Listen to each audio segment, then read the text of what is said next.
اور جس کی عظمت کو اللہ تعالیٰ نے پہلے سے بلند کر دیا ہے، اور بندوں میں سے جس کو اللہ تعالیٰ نے حفظ قرآن کے لیے منتخب کر لیا ہے۔ ہر آدمی حافظ قرآن تھوڑے بن جائے گا۔ دیکھتے ہیں حفظ قرآن کے لیے مدرسوں میں ہزاروں بچے کا داخلہ کرایا جاتا ہے، مگر آخر میں بچتے کتنے ہیں؟ چند بچے حافظ قرآن ہو کر نکلتے ہیں، باقی نکل بھاگتے ہیں۔ اس کی وجہ کیا ہے؟ اللہ نے اس کے مقدر میں نہیں رکھا ہے، اور اللہ تعالیٰ بہتر جانتا ہے کہ میرے بندوں میں کون بندہ حفظ قرآن کو کمپلیٹ کر کے اس کا پابند رہ پائے گا۔ اللہ تعالیٰ کا انعام ہے، جو بچے حفظ قرآن نہیں کر سکے ان پر بھی اللہ تعالیٰ کا یہ انعام ہے۔ وہ جانتا تھا کہ میرا یہ عزیز بندہ دوسرے میدان میں بہت آگے بڑھ سکتا ہے، مگر حفظ کرنے کے بعد یہ عذاب میں دوچار ہو جائے گا، لہذا اس کو بچا لو۔ اللہ وحدہ لا شریک اس کو بچا لیتا ہے۔ تو ضروری نہیں ہے کہ جو بچہ پڑھتے پڑھتے حافظ قرآن نہ بن پائے وہ بد نصیب ہے۔ بد نصیب نہیں ہے، بلکہ وہ بھی خوش نصیب ہے۔ ہو سکتا تھا حافظ قرآن بننے کے بعد قرآن بھلا دیتا، حفظ پر آمادہ نہ ہوتا، تراویح نہ سنا پاتا، اس پہ عمل نہ کر پاتا، اللہ وحدہ لا شریک نے پہلے ہی بچا لیا۔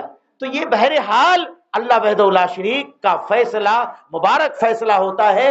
خوش نصیب ہے وہ لوگ جن کے بچوں کو اللہ تعالیٰ نے حافظ قرآن بنا دیا ہے۔ اللہ وحدہ لا شریک سے دعا ہے کہ جتنے بھی لوگ حافظ قرآن ہوئے، اس بچے سے پہلے بھی الحمدللہ اسی مدرسے سے 4 بچے حافظ قرآن ہو کر دستار حفظ پا چکے ہیں، اور میں اس بار بھی اعلان کرتا ہوں کہ ہمارے بچے جو بھی نمبر میں ہیں، رمضان سے پہلے پہلے اگر حفظ قرآن مکمل کر لیں گے تو اس سال بھی 24 فروری کو ایک مجوزہ تاریخ جلسے کی رکھی گئی ہے، جس میں فضیلت الشیخ جناب کیا نام عبد الغفار سلفی بنارسی سے ٹائم لے لیا گیا ہے۔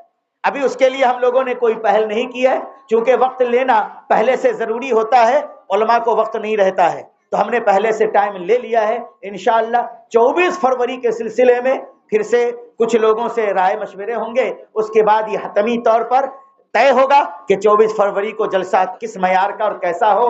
بہرحال جلسہ جیسا بھی ہوگا، اس جلسے میں پھر ان حفاظ کرام کی دستار بندی ہوگی جنہوں نے حفظ کر لیا ہے یا حفظ کرنے والے۔ لہٰذا جو لائن میں ہے، میں ان بچوں سے گزارش کرتا ہوں کہ آپ محنت میں سر کھپا دیں تاکہ اس جلسے سے پہلے پہلے حفظ قرآن کمپلیٹ ہو جائے۔ پھر اس کے بعد گارنٹی نہیں ہے کہ دستار بندی کا جلسہ پھر کتنے سالوں کے بعد ہوگا۔ یہ اچھا موقع ہے کہ ایک ہی سال کے بعد پھر اس جلسے میں ہم نے یہ فیصلہ لیا ہے۔ یہ بچہ پچھڑ گیا تھا، پچھلے ہی سال حافظ ہو جاتا تو دستار بندی ہو جاتی۔ تو حوصلہ نہ ٹوٹے، حوصلہ افزائی کے لیے